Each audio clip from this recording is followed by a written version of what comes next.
Patricia couldn't be here right now, so I'm doing the job for her.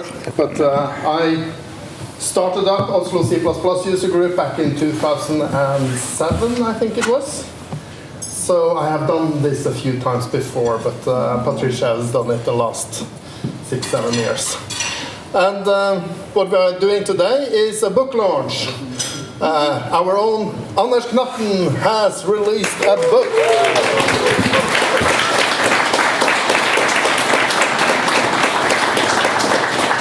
It kind of feels a bit like someone in the family has done something great. Because we have been together in Oslo C User Group. I looked in my email and saw that because back in the days, you had to be accepted into the group. It wasn't an open, you couldn't just sign up and then you were a member. So the email from you to be accepted to Oslo C User Group was 29th of December 2009. So, and then we met at the meetup a few weeks after and has been hanging around together since then. But this is a book launch. And I have learned that on book launches, you sit down, you put on your glasses, clear your throat, and then start reading from the book. We are not going to read the whole thing, of course, but I'm going to read for a few seconds, and then I will pass it over to you. And this is from the foreword of the book. Written by me, by the way. I first met Anders Knappen at local C++ meetups here in Oslo way back. Since then, we have been friends, hanging out when we meet at conferences. Anders has given presentations at C++ focused conferences such as ACCU, NDC TechTown, CPPCon, C++ on C, and Meeting C++, to mention a few. And when I attend one of his talks, I always learn something new. Anders can speak for hours about how integers really behave, or about all the stuff that happens before main is invoked, or how to use debuggers effectively. He also has this fascinating ability to observe something, adapt it, reshape it, and then take it to the next level. And this was exactly what he did after attending a couple of my infamous C++ pub quiz sessions. Then Anders soon went off to create this wonderful site, cppquiz.org, and now he's running his own much improved version of C++ pub quiz sessions at conferences. And with this book, Anders is taking his concept even further. Now, you can take over and put on your glasses if you need and clear it through. Yeah, I need glasses apparently, but I don't have glasses, but I'll read them. So I've also been to a couple of book launches and seen people read from books, and those have not been technical books, but we'll try to do that and do a chapter from the book. So. Yeah, the book is called C++ Brain Teasers, so it's a quiz book that's 100 and something pages, but it's only 25 quiz questions in all of those pages. So the main content is the explanation, telling you like how does this thing actually work, why does it work that way. So and giving you some tips for how to write better code or use some better tools to avoid some of the problems that are maybe highlighted in some of the questions. So I'll just switch for the stream here, and then we will do one of the puzzles in the book. So this is puzzle 3 called Hack the Planet. I just went to Patricia's really cool hacker workshop, or insecure coding in C++, I think it was called. And I think this one is actually inspired from one of your old slide decks with John. The infamous stuff I was talking about. Yes. Let's just do this together. Here's the code, and this is like all the puzzles in the book are complete programs, and the idea is you try to guess what the output of the program is. And what does the standard say? C++, actually the book is C++ 20, but it wouldn't matter if it was 23. What does the standard say the output should be? But there could be undefined behavior or implementation-defined behavior, and then you have to figure out what actually happens in practice as well. And then if you can also think a bit about what's actually going on here, then that's extra points, I would say. So I'll just leave this up for a while. And feel free to discuss among yourself. The buzzing in the audience will be very nice sound. Ja.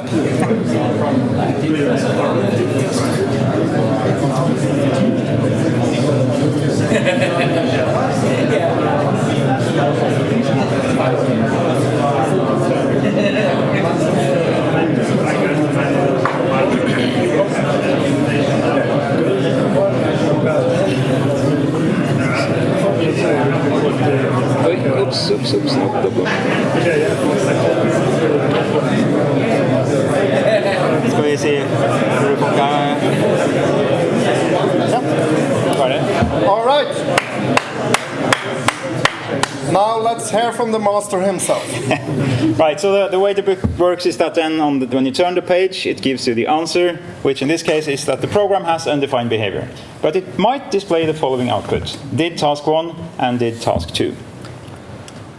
So then I'll try to read the discussion, and I'll put the code back up so you can see what's, yes, you can refer to the code. The variable ID in function restricted task 2 has not been initialized and has an indeterminate value. To use its value is undefined behavior. Anything can happen when a program runs into undefined behavior. The C++ standard makes no guarantees. Even the part of the program that happened before we took ID's value is undefined. However, if you run this program on your own computer, it will probably print both did task 1 and did task 2, at least if you compile without optimizations. So the value 1337 magically teleported from restricted task 1 to restricted task 2. How could this happen? Most systems use a stack for local variables. Restricted task 1 has a local variable ID, which it sets aside space for in its stack frame. As it happens, restricted task 2 has the same number and types of local variables, one int, so its stack frame layout will be identical to restricted task 1's. And then there's a figure here. When in main, the stack will have grown to a certain point. See the leftmost illustration in the following figure. We then call restricted task 1, the stack grows, restricted task 1 sets aside space in its stack frame for ID and initializes ID to 1337. Then control returns to main and the stack shrinks again. Next, we call restricted task 2. The stack grows again and restricted task 2 sets aside space in its stack frame for ID, but doesn't initialize it. However, restricted task 2 stack frame ends up in the exact same place as restricted task 1 stack frame. The stack isn't cleared between function calls, so the contents of restricted task 2 stack frame will be exactly as restricted task 1 left it, including the value 1337 in the position of the local variable ID. This causes ID to be 1337 in both functions. If you turn on optimizations though, restricted task 1 and restricted task 2 are likely to be inlined into main, and the stack is not used for these calls. You can try this yourself by compiling with -02, GCC and Clang, or /02 for MSVC. On my x86-64 Linux machine, GCC prints did task 1 with 02, whereas Clang segfaults. What happens on your machine? So that's the discussion, and then in most of the chapters there are some advice to be had as well. So avoiding uninitialized variables. To avoid nasal demons, security holes like this one, and garbage data in general, you should always initialize your variables before using them. It's easy to slip up, but help is to be had. First of all, always compile with warnings. GCC, Clang, and MSVC will warn you about this particular case, as will tools like Clang Tidy. But that's only because it's straightforward to prove that ID is uninitialized when it's used. Often we can't know this until runtime. This is where sanitizers come in. Different sanitizers exist for different purposes, but all monitor your code at runtime in various ways to detect problems that can't be detected at compile time. One such sanitizer is memory sanitizer, which is designed to catch usages of uninitialized memory. If you run this program with memory sanitizer, pass -f-sanitize memory as a compiler option to Clang, it will print something like this. It tells you that you're using uninitialized memory and gives you a stack trace to where it happened. Sanitizers can make your programs much slower, so you typically want separate build configurations with sanitizers. A sanitizer can only detect an issue if that actually occurs at runtime though, so make sure to run as much of your test suite as possible with this build. And then there's some recommendations at the end for like warnings, and yeah, your IDE probably integrates with client ID, at least C-Line that I use does that just out of the box, and yeah, some recommendations and some further reading, one of which is the Deep C and C++ slides that Olve and John Jagger made quite a while back, but those are really cool. 2012. Yeah. Yeah, so that's what a chapter looks like, and then our 25 chapters. And on the website of the book, you can download 3 chapters as well as just like a PDF. You don't have to sign up or like any bullshit with emails or anything. Just get the PDFs for free. I think that reading needs a big applause.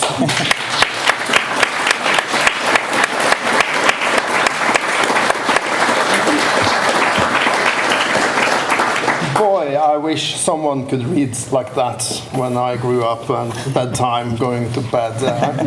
Yes?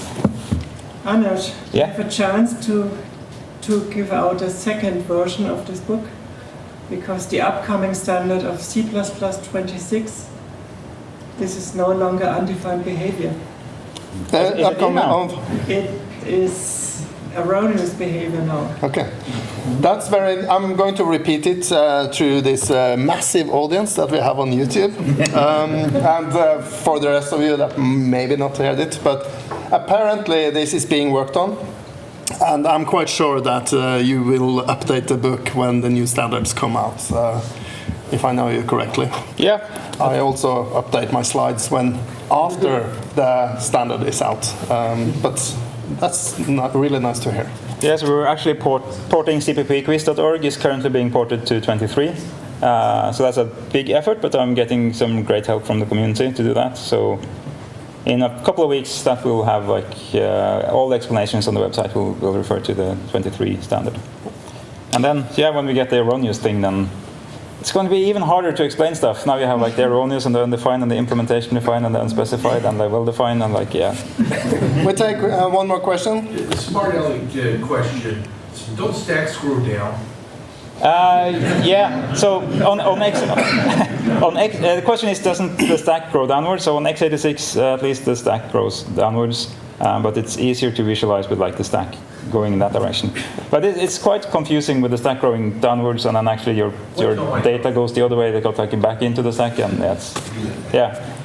Anyway. All right. So now we're going into this interview mode, and I have been told and learned that we should start with something completely different. So, Anders, who are you, and what is your story?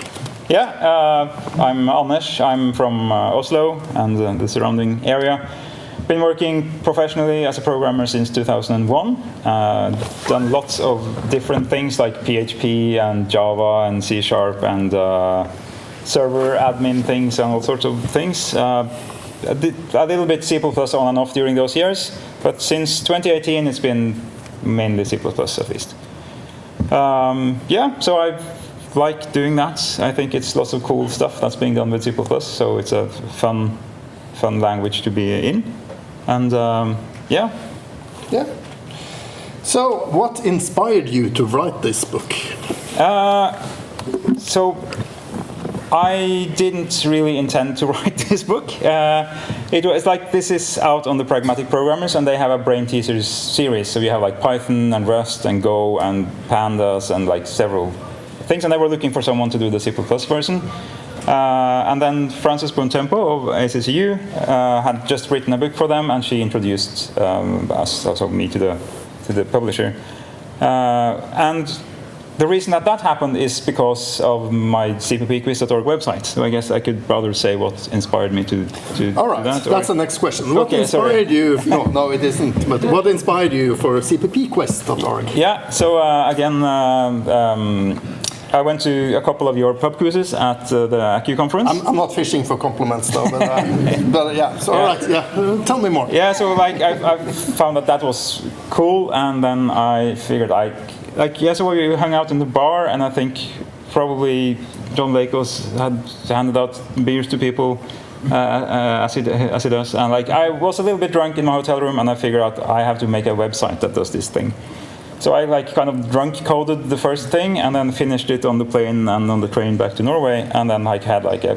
So the source code for the site is really bad. It's like really badly written Python, but it works. It's been working for a while, and yeah, then I started doing it, and I just kept doing that, and yeah, now there's a site, and I do quizzes at this conference as well.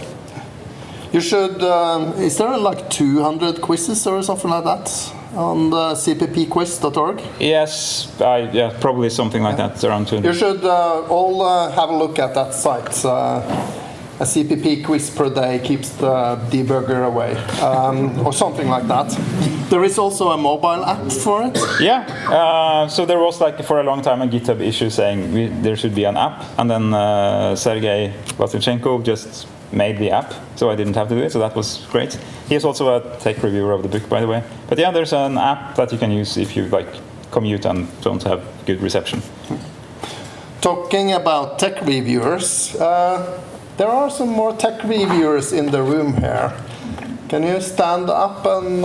If you want to, you don't have to. You don't have to. You can wave if you want, but yeah. Oh, Tom is a brave soul. There are several, though. There are more. Yeah, all right, yeah, you have revealed yourself. Oh, yes. Yeah, so actually most of the tech reviewers are in this room, and yeah, so Daniela Engert, Bjørn Faller, and Olve Maudal. Kartik Nisant, he is currently in Canada. Tom Schultz is over here, Tina Ulbrich is there, and then Sergey, I mentioned, is in Sweden, and Piotr Wyszynski is over here. So yeah, most of the people are here, so that has been very, very nice to have good technical reviewers, and I don't think we've had a single errata item yet, so thanks for the help. And it's also nice to have someone to blame when people are angry at the quiz and say, you can't do that, I don't write code like that, I don't need to learn this. Which is a very common response, but hopefully not too common in this room, because we care for the language and so on. Yeah, like I don't write code like no, you don't write code like we just saw here, but like in a program that is 1 million lines long, you probably have some code like this. And you also need to understand it in order to avoid it. Yeah, so if you understand this thing, then maybe you can like recognize pattern. That was what I'm trying to do here. So maybe the examples are small, but maybe you learn to recognize some patterns or ways to think about things when they happen in real life, I would say. And people do write really bad code. So I mentioned I was in Patricia's like insecure coding in C++ workshop, and we looked at Heartbleed. And that was, we were just, here's the code, fix it. That was like the exercise, and it was impossible for me to fix it. Like it was super hard code, but like the issue was like a standard, like you have the wrong length for a string and you copy it, and like it's, so like if you learn to recognize those things, maybe it's helpful when you are in a larger real code base. So since you have hundreds of quizzes to choose from, how did you pick those 25? That must have been kind of hard. Yeah, so many of the questions here have not been published on the website yet either, because I wanted there to be something new as well. And so that the thing I try to, like okay, I can start with like, there's lots of weird stuff on the website, and I didn't want the book to be full of like super weird corner cases, so I just made a Python script that just made one page with all the questions, and then I just like read through everything and found things that are like, okay, this is actually useful to know, and then I tried to organize it in a way so that like chapter 4 builds on chapter 3, and you learn things. Yes, also Sander Williams, my editor for the book, was really great at that, like saying maybe if you explain this thing first and then the other thing after, then it's easier. Like that was speaking of people to editors and reviewers. But yeah, try to pick something that teaches you something useful, and that's not as hard as on the website. Yeah. And I would actually add that I think the book is kind of a masterpiece, because by just asking these questions first, you have an excuse for immediately going into the interesting discussions. Like, like, for example, named return value optimization versus unnamed return value optimization. How you can do that in just a few paragraphs. You can lead up to and then allow yourself to discuss it. Most other books, they skip that kind of things. That's what you have to read and discuss other places. There are very few books that cover deep, advanced C++ in the same way as this book. So I read through it for the third time yesterday. And as usual, I just learned so much when I read through that particular book again. So, what was your writing routine? As you can guess, I have been looking on the internet to kind of, what do book interview people talk about? So, what was your writing routine like? Yeah, so I had 2 weeks off between jobs, so I just wrote a lot during that time, and then I had a new job in a CPU design company, and I don't really know much about that, so lots of stuff to learn, and 2 kids and everything, so I don't have a lot of time to write. So the thing is, like, always, when there's an hour, write something, and maybe it's good, maybe it's not good, so you just throw it out. But yeah, so the routine was basically try to write when there is some time, and then also be smart about tasks, because there's a lot of like feedback from the editor, and then like, okay, now I have 20 minutes on the train, so I can like do some of the quick review stuff, and then now I need to actually sit down and think, and I can do that when I have a few hours. And walking is helpful, I think. Yeah, just walking or taking a shower or stuff. Like, yeah. Do you have any? How much time did you spend on writing the book, approximately? Or? Yeah, I intentionally never logged my hours, because like, you're never gonna earn money on a C++ quiz book. That's not. So yeah, I don't know, but if I were to guess, somewhere between 1 or 2 months full time, maybe, or something. I don't know, but the process took like a year, because things like most of it was like in half a year, and then like stuff. There's like someone actually made an index for this book, so they went through all the book and like inserted like tags into where our topics discussed, and that doesn't look like the most exciting job, but that's like someone is doing this professionally for technical books, and then I had to review the index, and like so. Lots of like extra stuff after the actual writing. That was not very fun, but had to be done. I guess there are several in this room that at some point have thought, maybe I should write the book. Do you have any recommendations for us, including myself? Do it if you want to write the book. I think that's the Don't do it because, or like if you're a famous person and you write like a very I'm sure like Scott Myers probably actually earn money on those kinds of books, but like I have another book that I'm thinking about writing, and it's never going to make a profit either. But like if you like to do it, and then either find like a proper publisher with a good editor that you can collaborate with, such as like the pragmatic programmers have, or self-publish.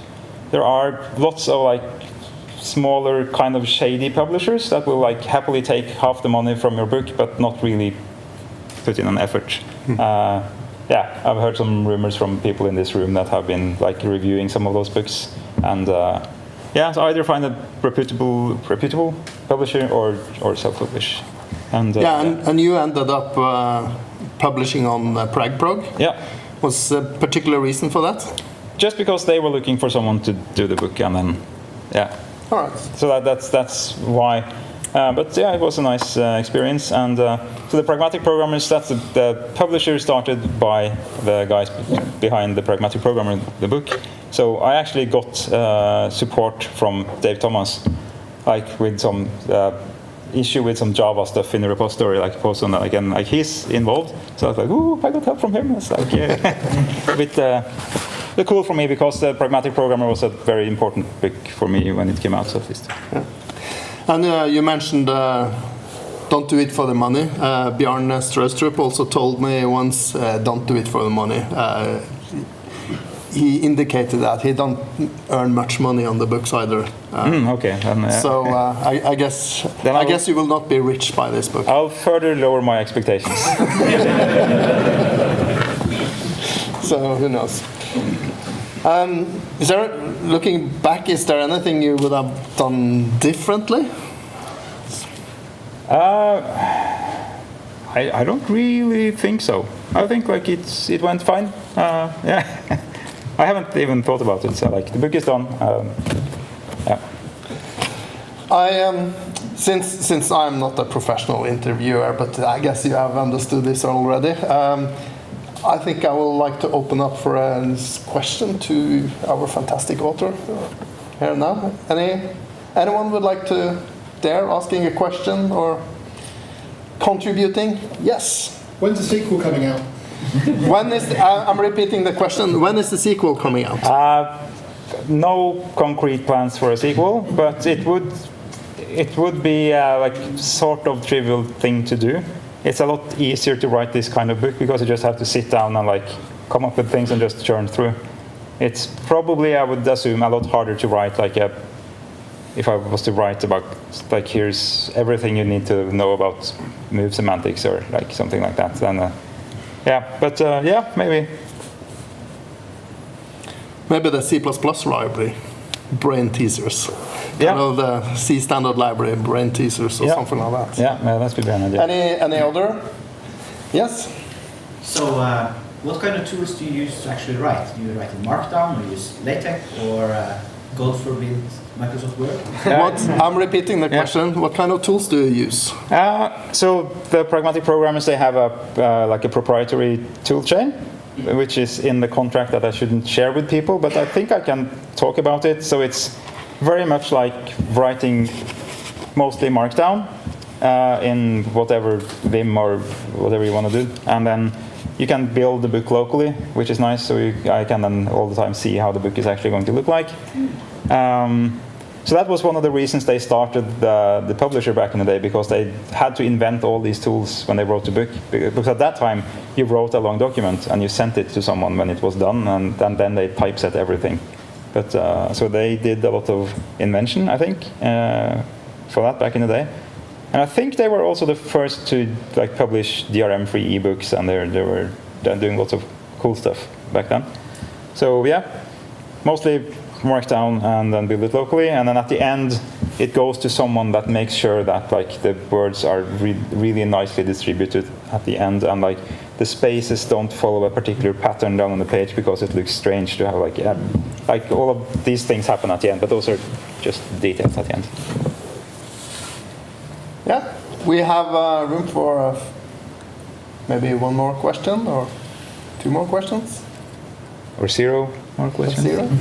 I have a couple more, but okay. We are not going to do this interview part very much longer, because we do actually have a special edition of some extra quizzes afterwards that we can have fun with. But yes, go for it. Could you talk a little bit about the Oslo C Users Group? Can we talk more about the Oslo C User Group? I will rephrase that, because this is about the book. It's about you. What has Oslo C Users Group meant for you and your growing up and your career? Yeah, I think to me, it's like I joined I don't remember how I found Users Group. I joined it, met you, and you said, hey, you should come to Accu. And then I came to Accu, and then there were lightning talks, and I was like, I'll try to do a lightning talk. Hadn't done a talk before. And then I started, that's how I got started like speaking at conferences and stuff. So for me, the Users Group has been like a great way to just, starting doing that kind of thing. Unfortunately, there's not a lot going on in the user groups, and we're always happy to. I'm not officially an organizer, but I'm involved, so always happy to organize something. So if you have an idea for a lightning talk or a full talk or something, then just please send it to the organizers at meetup.com, and we'll try to put an event together. And sometimes people organize events at their companies as well, like I did where I used to work, and Piotr did it at Qt, so please just suggest things, or like you can also nominate others, like, hey, I saw this person from the area that gave this talk, maybe she could speak at a meetup, and then we can reach out and say, hey, someone said you should speak, and yeah. Maybe I can add something about Oslo C++ Users Group, because things are connected somehow. I think we started it in 2007.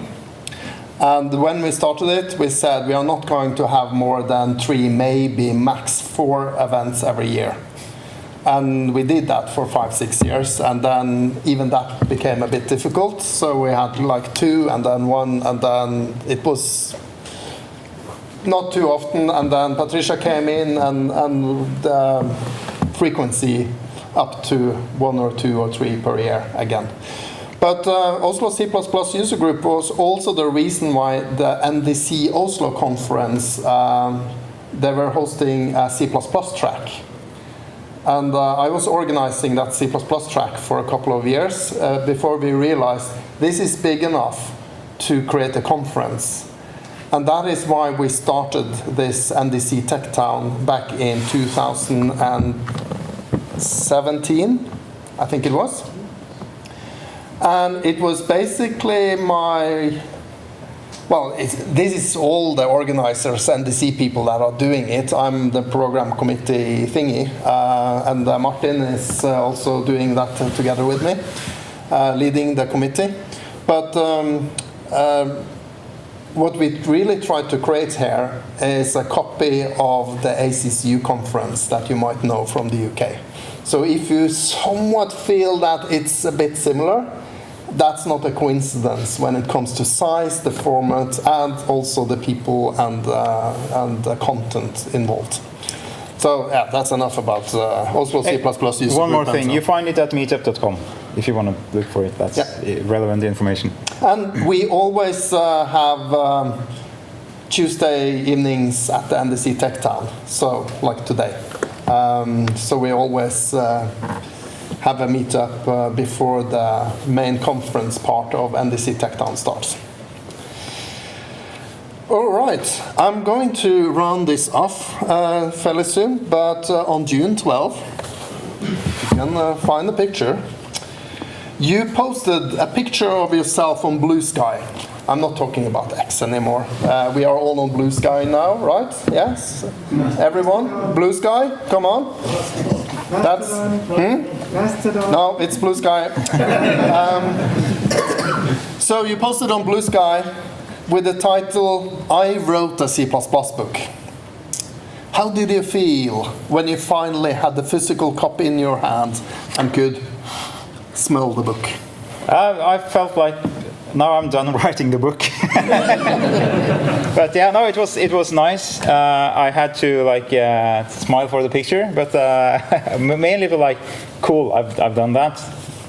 Next, kind of, because I enjoy making a thing, but I don't go around like all giddy afterwards, I think. But yeah, so yeah, I felt satisfied and happy. You look pretty happy, though. Yeah, I was happy. All right, and the final question. I did actually ask ChatGPT as well, and decided I'm probably going to accept your answer on what should be the final question for this author. So, Anders, if this book were made into a movie, who would you cast as the main character? Yeah, that's a good question. Like some like action superheroes maybe. But I think, yeah, if I were to pick, can I pick 2? Yeah. You can pick as many as you want. Okay, that would be. I think his name is Johnny Lee Miller and Angelina Jolie. 20 years ago, when they did the movie Hackers. If I could have those do the movie, that would be perfect. And for this very large audience on YouTube, I would like to show the room while we give you an applause. Thank you very much.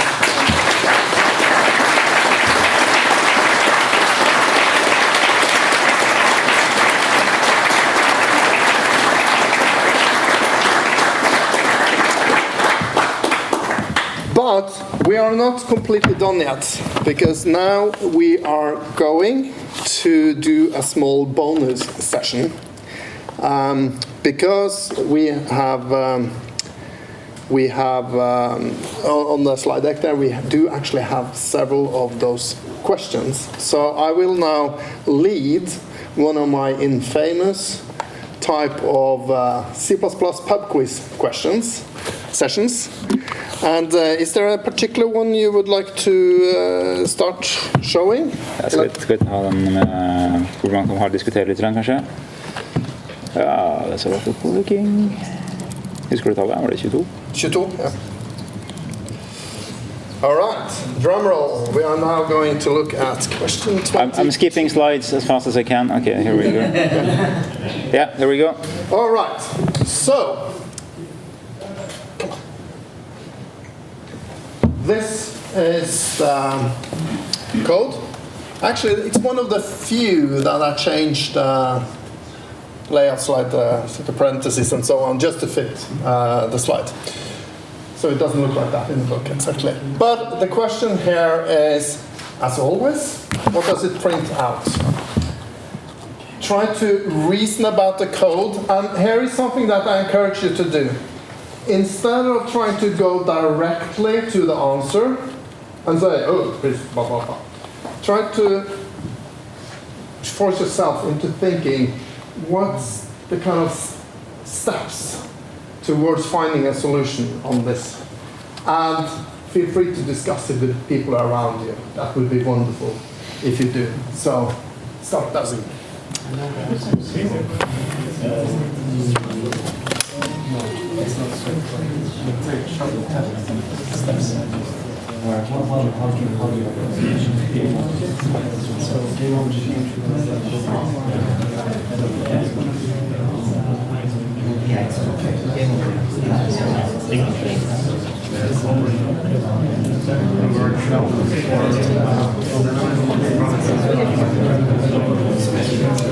Are you still recording, or? Yeah. They might see anything interesting now, so should we? Or shall we turn it around? Vi sitter vel snart og snakker om det igjen, så da... Then I will move back. Hello.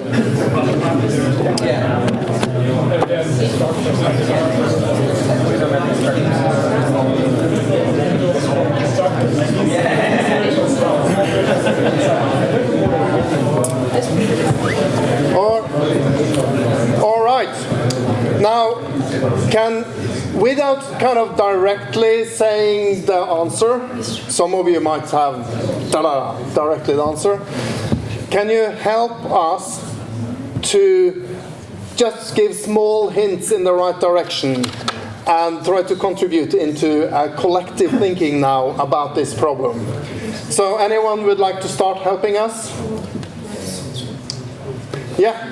There's a virtual function call in the constructor. There is a virtual call in the constructor. Yeah, that's a wonderful start. Just to highlight that is very useful.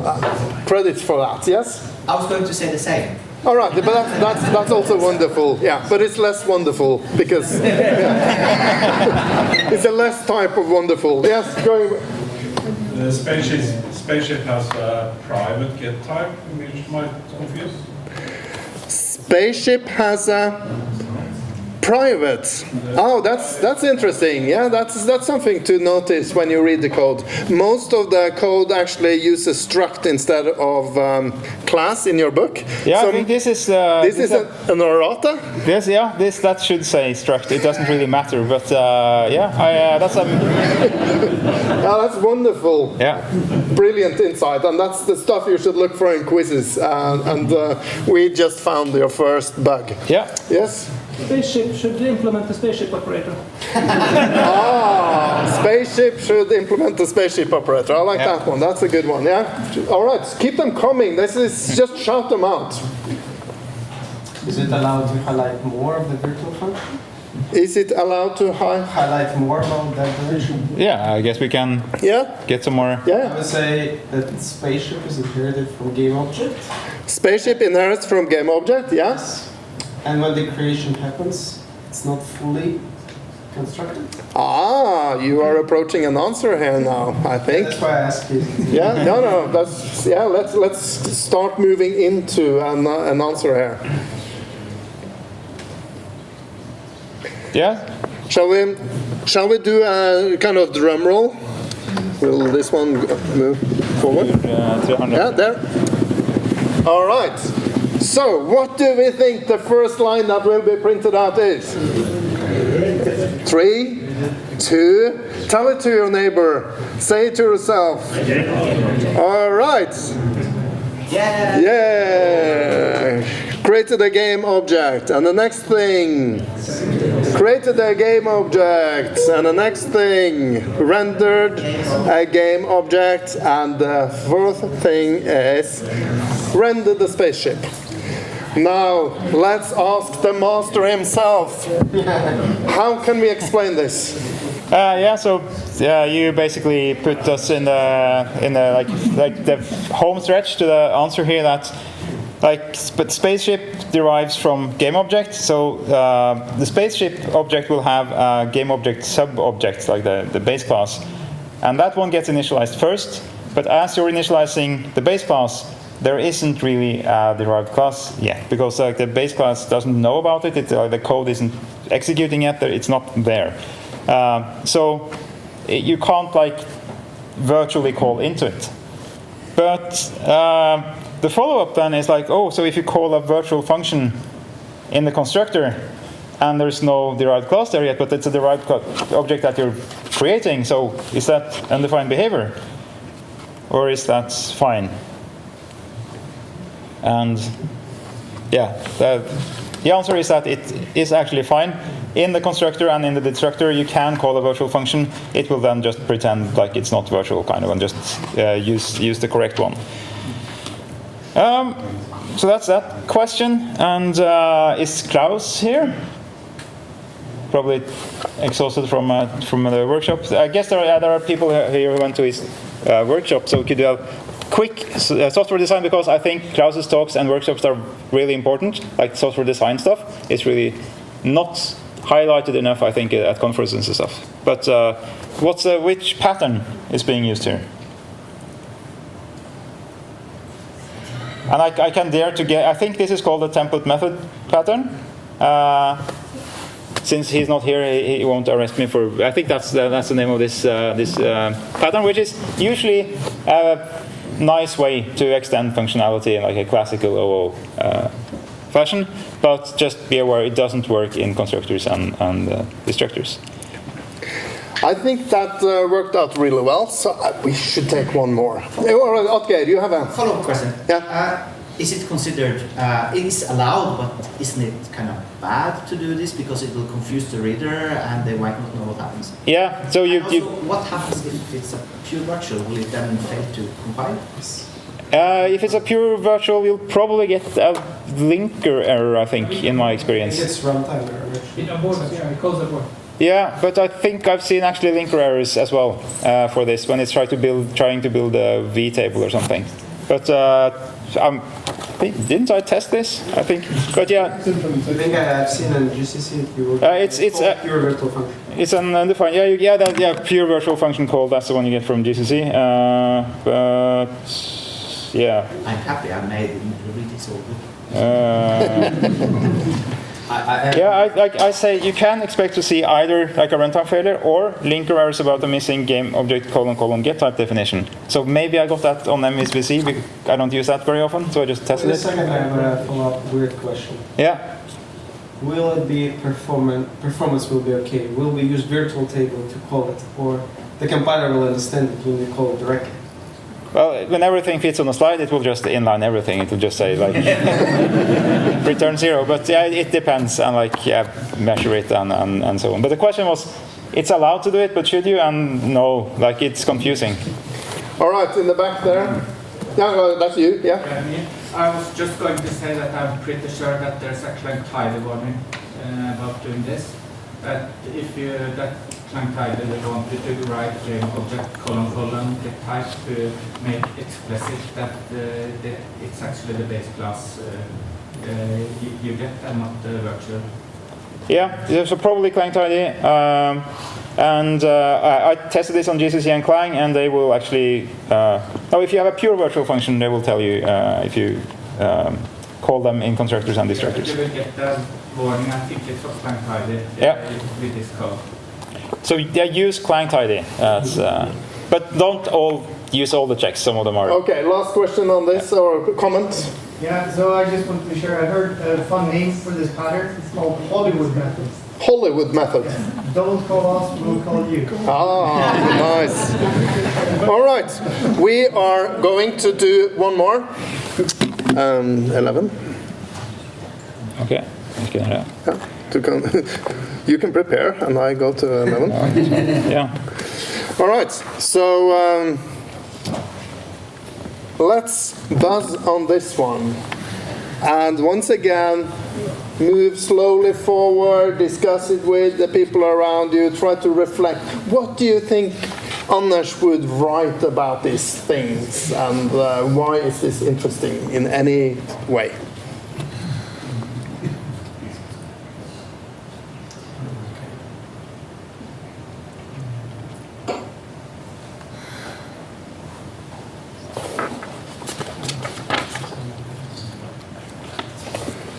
Sorry if I put you off guard. Ja, det går bra.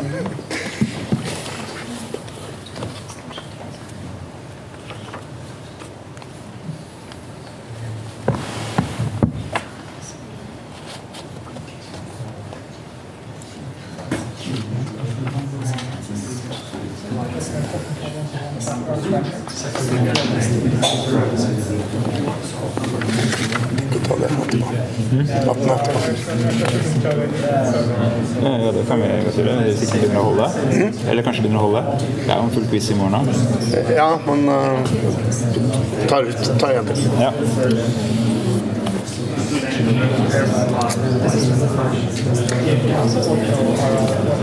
All right. So we repeat the thing again.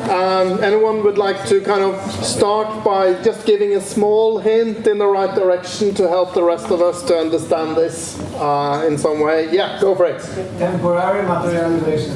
Temporary materialization. You were one of the reviewers.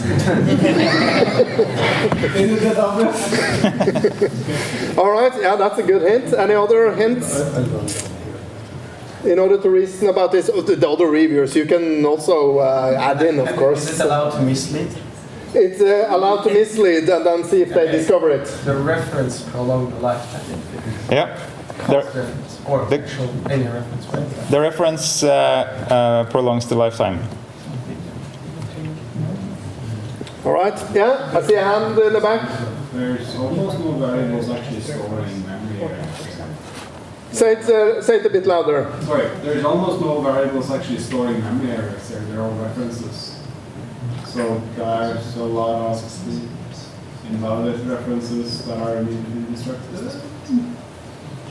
Yeah, so something about like, I don't actually assign the results here to any variables that you can see in the code, but I still bind references. So what's going on here? I think that sums it up.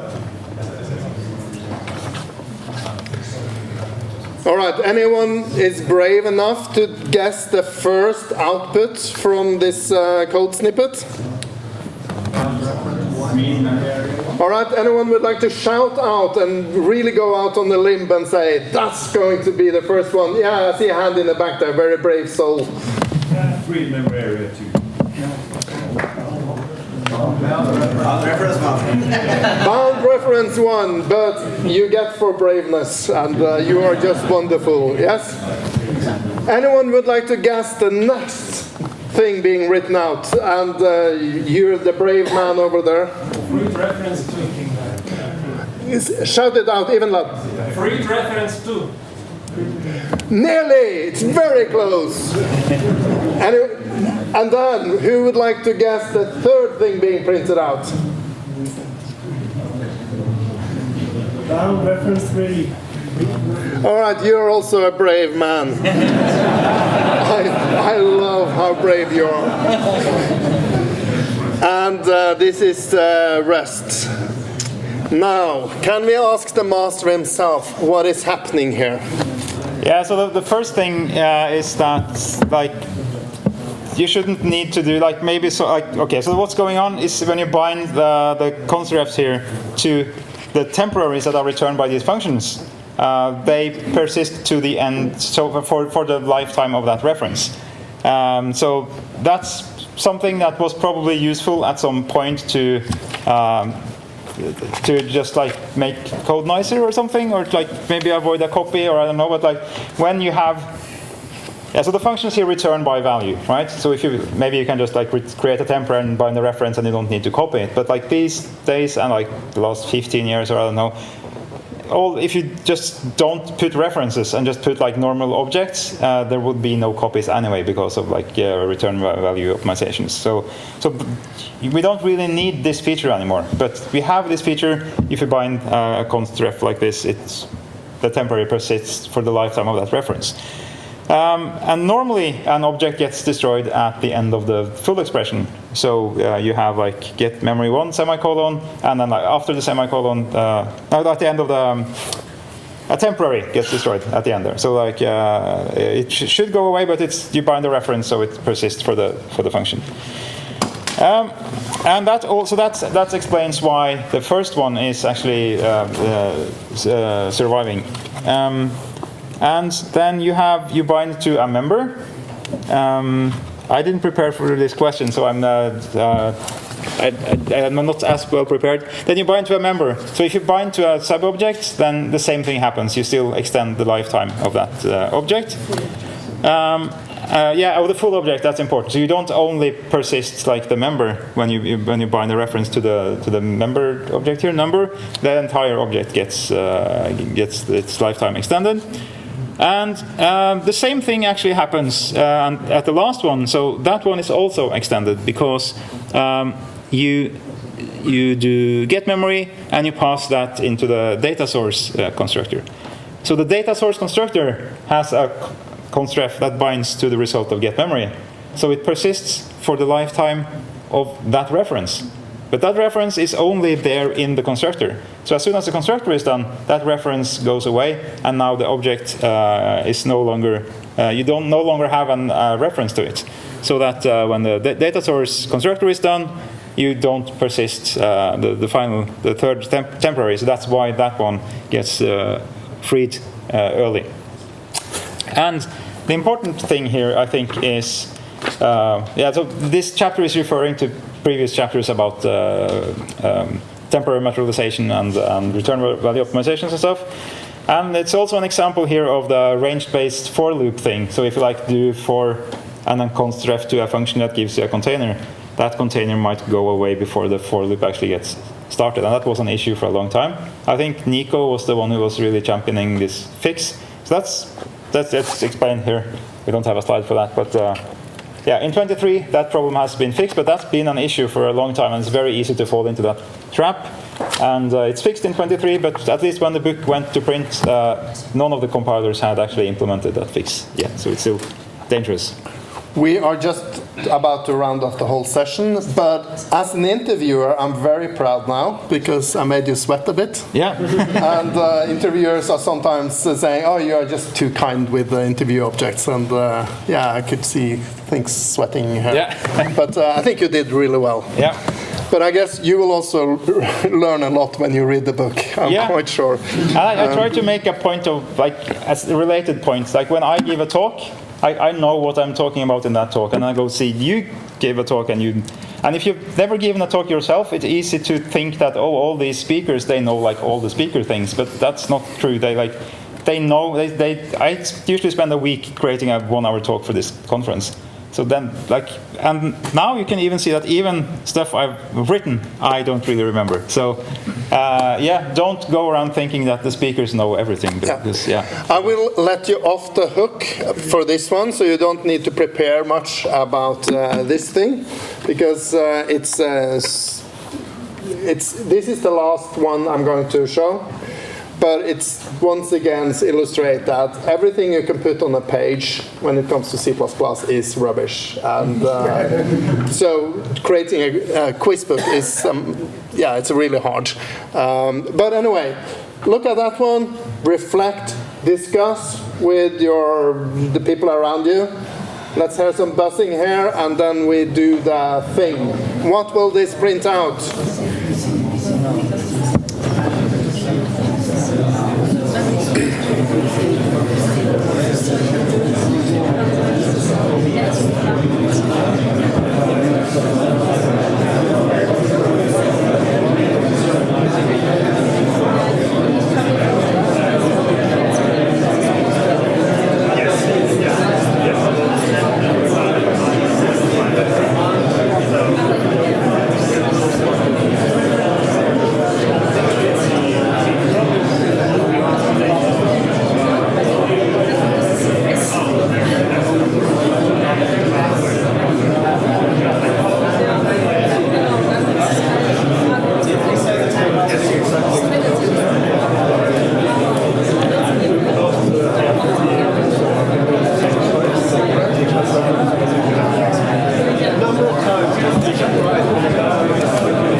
To go out on the limb now and make a fool of yourself. Can I see? Yeah, you in the back. There will be still hello world because of the small string optimization. Ah, interesting. Hello world because of small string optimization. That's completely wrong, but next one. Thank you very much. That's a wonderful insight. It's a very smart idea. Yeah, it's a super cool idea. Yes, there was someone in the front there, but It's going to be a compiler warning. it's going to be a compiler warning, you think? No, anyone agree with that? But this should be at least. Yeah, it should be new. All right. Okay, yes. I can't really tell what it's going to be, but it's going to be valid, but in an unspecified state. You know what? I think that ends this session. Of course, I'm going to show it, but that was such a beautiful answer. Can you repeat it one more time? Yes, hello is going to be in a valid but unspecified state. Exactly, and that is, it's quite common to think this is undefined behavior, but it isn't. This is what happened on my machine, also on your machine, obviously, because that's what you wrote in the book, but it could have been whatever. But this is an example of unspecified behavior, and therefore you can't really have a warning about it either. So by that, thank you very much, Anders, for writing a great book, and thank you very much for being such a nice audience.